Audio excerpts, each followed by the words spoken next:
카보나는 한 개면 충분합니다.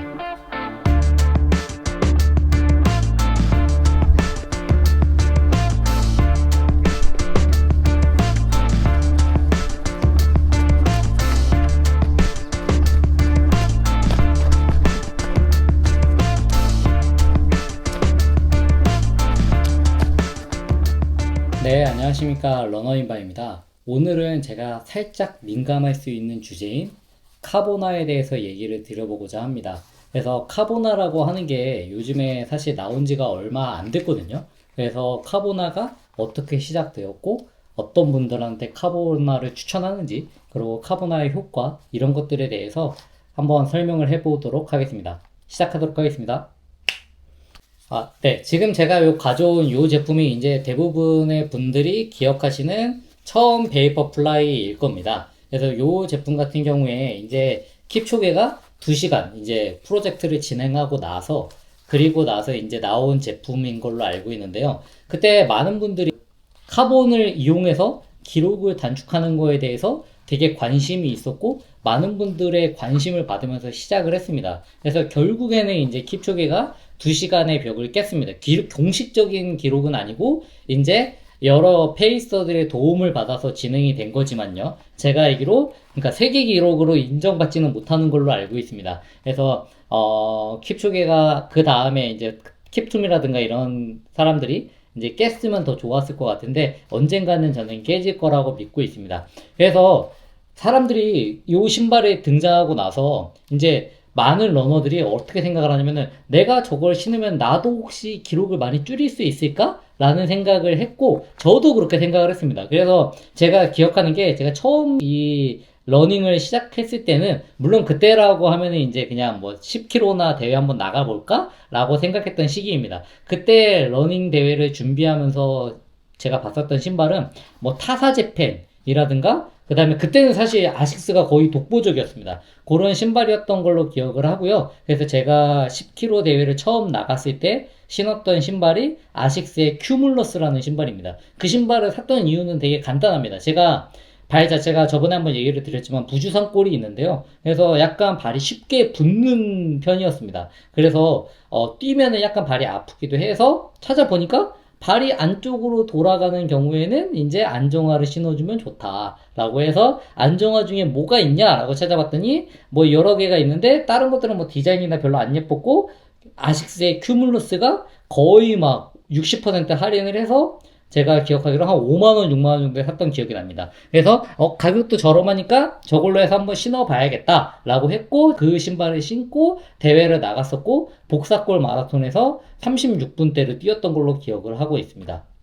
그래서 가장 기본적인 질문을 하나 하실 겁니다. 뭐냐면은 카보나 그래서 효과가 있나요? 라고 물어보신다면은 당연한 얘기겠지만 분명히 빨라질 수밖에 없습니다. 당연한 얘기겠지만 이게 카보나라고 하는 게 감당만 할 수 있다면 중요한 단서죠. 감당만 할 수 있다면 빨라지는 거는 너무나도 당연합니다.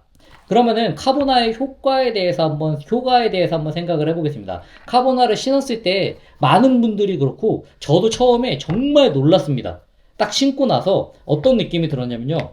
내가 마치 하이힐 위에 올라가 있는 듯한 느낌이 듭니다. 물론 지금은 제가 워낙 이제 많이 신어갖고 적응이 돼서 거의 들지 않지만 처음에 신었을 때는 이게 막 진짜 막 구두 신은 것처럼 뒷굽이 이렇게 올라가 있는 느낌이 들었습니다. 그래서 종아리에 부담이 된다. 라는 느낌이 들 정도였고요. 그리고 이게 되게 푹신푹신한 느낌도 있었고, 지금은 뭐 이게 다른 신발들에 비하면은 되게 딱딱한 편에 속하지만, 그 당시에는 이것도 되게 말랑말랑하다는 느낌이 들었습니다.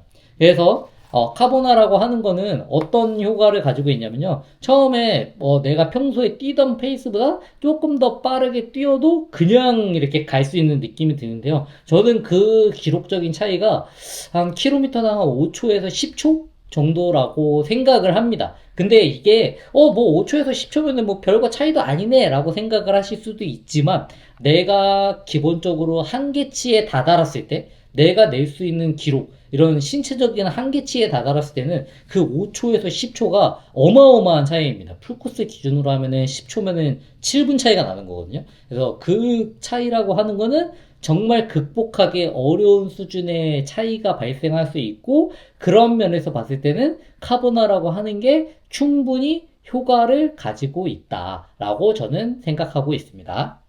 근데 많은 분들이 이렇게 카보나가 장점이 있음에도 불구하고 뭐 여러 유튜브나 혹은 이렇게 얘기하시는 걸 들어보면은 카보나를 초보자는 신으면 안 된다는 얘기를 되게 많이 합니다. 그리고 최근에 이제 황은조 감독님의 영상에 보면은 서브 3 혹은 2시간 30분 이내가 아니면은 뭐 카보나가 의미가 없다 이런 식으로 얘기도 하셨는데, 저는 그 영상을 보고 조금 마음에 안도를 했습니다. 아, 그래도 내가 2시간 30분보다 빠르니까 다행이다. 나는 신어도 되나? 라고 생각을 했는데요. 우선 약간의 농담이긴 하지만, 저는 기본적으로 카보나라고 하는 거는 그래도 어느 정도 감당이 가능한 수준일 때만 도움이 된다고 생각을 합니다. 왜냐하면요, 카보나라고 하는 거는 사실 요 미드솔 사이에다 카본을 넣게 되잖아요. 그래서 요 제품도 그렇지만, 보면 아시겠지만, 카본이 뒤쪽에 힐 쪽에서는 조금 위쪽에 위치합니다. 그 다음에 앞쪽으로 가면은 아래쪽에 요 바닥에 가장 붙어 있거든요. 그래서 모양이 이렇게 숟가락처럼 되어 있습니다. 그 얘기는 뭐냐면요, 이게 내가 착지를 이렇게 딱 하게 되면은 얘가 요 위쪽에 있고, 그 다음에 요 밑에 쪽에 있고, 바닥과 붙어 있고, 바닥을 탁 치겠죠? 그러면 얘가 숟가락처럼 이렇게 휘어갖고 요 발 뒤꿈치 쪽에서는 이렇게 카본이 이렇게 위쪽으로 올라옵니다. 그러면은 이렇게 휘어 있다는 얘기거든요. 이렇게 휘어 있으면은 어떤 영향을 주게 되면요, 얘가 치는 순간 얘가 숟가락처럼 이게 카본이 이렇게 휙 휩니다. 휜다기보다는 약간 이게 이렇게 탁 하면 튕겨져 오르는 느낌 나겠죠? 자의 끝에를 탁 치면 이게 탁 올라가듯이 이렇게 탁 치면 이게 탁 올라가는 느낌이 납니다, 실제로. 그래서 요즘 신발들 보면요, 요즘 카보나들도 그거를 카본의 모양만 보더라도 이게 공격적인 신발인지 아닌지 알 수 있습니다. 그래서 이제 초보자 분들 같은 경우에는 이게 어느 정도 내가 다리를 딱 착지하고 나서 딱 해줘야 되는데, 기본적으로 카보나들은 뒤꿈치로 닿는 거는 고려하지 않는 경우가 정말 많습니다. 로커가 사실 얘가 어찌됐건 간에 앞쪽이나 가운데 쪽에서 닿아서 이거를 지렛대와 비슷한 느낌으로 해서 치고 갈 걸 생각해서 만들거든요. 그래서 요 앞쪽에 이렇게 휘어져 있습니다. 근데 얘가 만약에, 그래서 뒤꿈치 같은 경우에는 지금 제가 최근에 신었던 패스트 R3도 그렇고 뒤꿈치가 거의 깎여 있다시피 합니다. 그래서 얘네들은 기본적으로 뒤꿈치로 닿는 거는 거의 생각을 하지 않거든요. 그래서 어느 정도 뒤꿈치는 아니고 최소한 뒤에서 조금 앞에 쪽, 그러니까 이렇게 닿는 건 생각하지 않는다는 거죠. 요 정도 위치에 닿거나 혹은 요 정도 위치에 닿거나, 가장 베스트는 요 정도 위치에 닿는 거죠. 요 정도 위치에 닿고 앞으로 차고 나갈 때 튕기는 힘을 얘는 생각을 하고 만들어집니다. 그래서 어떤 문제들이 생기냐면요, 첫 번째, 카보나는 종아리, 햄스트링, 그 다음에 엉덩이 중에 부하를 더 많이 줄 수밖에 없는 구조입니다. 그리고 두 번째로는 이게 미드솔이 어느 정도 높기 때문에 지면의 감각이 틀어지게 됩니다. 그래서 지면을 느낄 수가 없거든요. 그래서 내가 자세가 무너진지 모를 수 있습니다. 그 다음에 또 세 번째로는 결국에는 자세가 흐트러지고 무릎은 아프고, 그 다음에 너무 부담이 되는데 종아리가 딱딱해지는데? 라는 느낌을 받게 됩니다.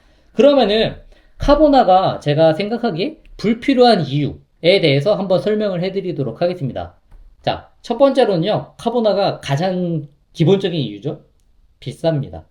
한번 생각해 보셔야 될게요. 기본적으로 요즘에 나오는 카보나들이 내구성이 점점 내려가고 있거든요. 왜냐하면 그만큼 가벼워지고 있기 때문에 점점점 가벼워져서 요새 지금 나오는 패스트 R3 같은 경우에는 제 사이즈가 160g 밖에 안 됩니다. 물론 한 짝 기준입니다. 한 켤레가 아니라 한 짝 기준으로 160 정도까지 내려갑니다. 이게 진짜 어마무시하게 가벼운 거거든요. 근데 이렇게 되면은 필수 불가결하게 내구도가 내려갈 수밖에 없습니다. 그래서 가격이 보통 평균 25만원에서 30만원, 35만원, 그 다음에 패스 R3 같은 경우는 38만원까지도 가는데요. 잘 생각해 보시면은 얘네가 내구도가 한 제조사에서 권장해주는 거는 300, 500 이 정도가 됩니다.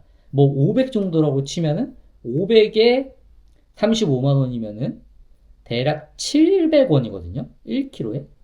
그러면은 10km를 뛴다고 하면은 7,000원입니다. 그래서 내가 오늘 장거리를 한번 딱 뛰고 집에 들어갔다. 오늘 내가 30km를 뛰고 들어갔다. 라고 하면은 30km라고 하면은 21,000원어치 길거리에 사용한 겁니다. 이 소모품을요.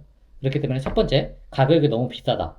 그 다음에 두 번째, 자세가 좋으신 분들은 상관이 없습니다. 내가 어느 정도 이 자세가 틀어지고 내가 자세가 안 좋아졌구나 라는 거를 깨달을 수 있는 분 같은 경우에는 상관이 없는데요. 이게 자세가 무너지게 되면은 평소에 착지가 불안정한 상태에서는 카보나를 신으면은 더 충격이 커지게 됩니다. 그래서 그리고 만약에 이것 때문에 카보나 때문에 이게 튕기는 능력이 뛰어나기 때문에 보폭이 상대적으로 넓어지는 경우가 많거든요. 그래서 그 경우에는 부상의 위험이 극도로 올라간다.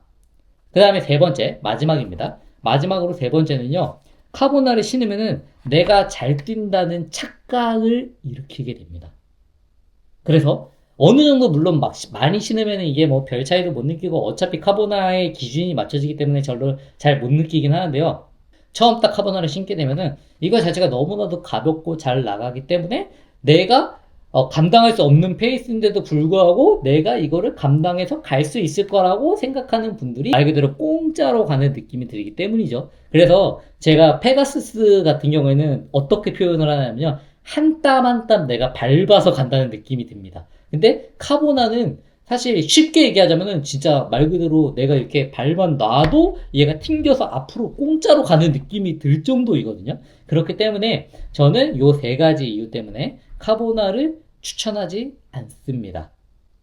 그럼에도 불구하고 카보나를 신어야 되는 상황들이 존재하게 되는데요. 그리고 어느 정도 시기가 되면은 카보나를 신으면 알맞을지 제가 한번 제 기준에서 그냥 이거 지극히 정말 개인적인 의견입니다. 해서 한번 얘기를 드려보도록 하겠습니다. 조건 세 가지입니다. 첫 번째, 일주일에 내가 60에서 70 정도 사이를 달리고 있다. 라는 기준이 필요합니다. 이 기준이 왜 필요하냐면요. 60에서 70 정도 달린다는 얘기는 한 달에 300, 200 정도를 달린다는 얘기고, 그렇다는 얘기는 포인트 훈련을 일주일에 한 번 정도 가지고 갈 수 있다는 얘기입니다. 조깅의 비중을 따진다면요. 그런 분들에게는 충분히 체력적으로나 이 근육을 담당할 수, 그러니까 카본에 감당할 수 있는 근육이 약간은 생성이 됐다라고 저는 생각을 합니다. 그리고 두 번째, 그래서 그런 체력이 형성된 사람들 같은 경우에는 템포런이나 인터벌이나 페이스주들을 하고 있을 겁니다. 그래서 요 세 가지의 훈련을 실시하고 있다라고 하는 게 두 번째 조건이고요. 세 번째, 마지막 조건은 뭐냐면요. 대회를 내가 어느 정도 경험을 해봤고 내 체력의 한계에 대해서 어느 정도 알고 있다는 전제입니다. 그게 왜 중요하냐면요. 카보나라고 하는 거는 발바닥의 감각이 상당히 무뎌질 수밖에 없습니다. 미드솔이 올라갔기 때문에요. 그래서 예전에 제조사들의 한계점은 뭐였냐면요. 이 미드솔이 두꺼워지면은 말랑말랑하기 때문에 상대적으로 불안한 요소가 너무나도 강했습니다. 그래서 쉽게 얘기하자면 이렇게 뒤틀리는 경우가 되게 많다는 얘기죠. 그래서 이게 뒤틀리고 불안정하고 발이 막 안쪽으로 가고 했는데 이 카본을 넣음으로 해서 이 불안정한 요소를 잡아줄 수 있는 거거든요. 그래서 많은 분들이 느끼는 것처럼 이것 자체가 가볍고 튕겨주고 하는 느낌이 되게 강합니다. 그래서 당연히 더 잘 나갈 수밖에 없다. 그래서 내가 평소보다 더 잘 뛸 수밖에 없는데요. 그거를 대회를 경험해 본 사람 같은 경우에는 내가 어느 정도 밀고 갈 수 있는지 감각이 충분합니다. 그래서 그런 조건, 요 세 가지 조건이 되는 경우에는 카보나를 신는 것도 저는 적극 권장합니다. 카보나에 대해서 한번 얘기를 드렸습니다. 제가 주제 넘게 얘기를 드린다고 생각하실 수도 있겠지만 저는 카보나를 정말 많이 신어봤습니다. 여러 브랜드도 신어보고 돈 주고 사는 신발들도 정말 많고 이번에 나이키도 새로 샀고요. 또 알파플라이 3도. 그거는 사실 그냥 이제는 그냥 나오면은 그냥 갖고 싶은 소유욕에 가까운 것 같습니다. 뭔가 저 색깔도 신어보고 싶다 이런 느낌 때문에 제가 사긴 했는데요. 카보나를 제가 정말 다양하게 많이 신어본 입장에서 드리는 조언이라고 생각해 주시면 좋을 것 같습니다. 그래서 카보나는 누가 봐도 정말 좋은 신발입니다. 그렇지만 이거를 어떻게 쓰냐에 따라서 이게 독이 될 수도 있고 혹은 잘 준비된 사람에게는 날개가 될 수도 있습니다.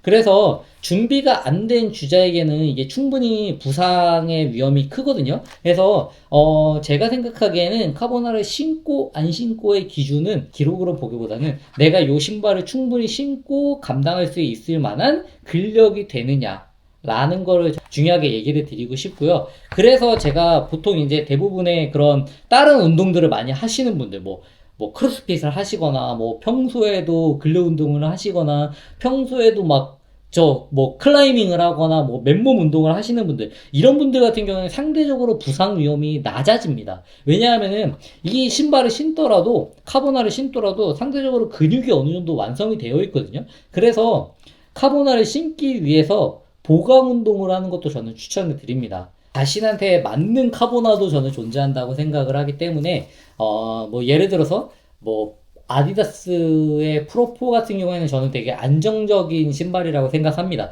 그래서 엘리트에게 제공하는 에보 같은 경우에는 정말 빨리 달리기 위한 것에 모든 것을 집중했다 라고 생각하고요. 근데 그에 반면에 프로4 같은 경우에는 많은 분들이 신어도 크게 부담이 없을 만한 신발이다 라고 저는 평가를 하고 있습니다. 그래서 그것들은 분명히 호불호에 따라서 갈릴 거거든요. 신어보고 내가 감당 가능한지에 따라서. 그래서 저는 요 신발 베이퍼 플라이 1이랑 베이퍼 플라이 2 같은 경우에는 정말 고수들을 위한 신발이었다고 저는 생각을 합니다. 그래서 저는 이거 신는 것 자체가 되게 부담이 많이 됐었는데요. 알파 플라이 1, 2, 3까지 오면서 알파 플라이는 조금 더 그래도 대중적인 신발이지 않을까. 충분히 조금만 준비가 된 주자에게도 크게 부상의 위험이 있지 않은 신발이라고 생각을 합니다. 그래서 요즘에 카보나들이 모든 브랜드에서 다 나오고 있잖아요. 그래서 카본이라고 하는 게 기록 향상에 영향을 준다는 거는 부정할 수 없는 사실이다.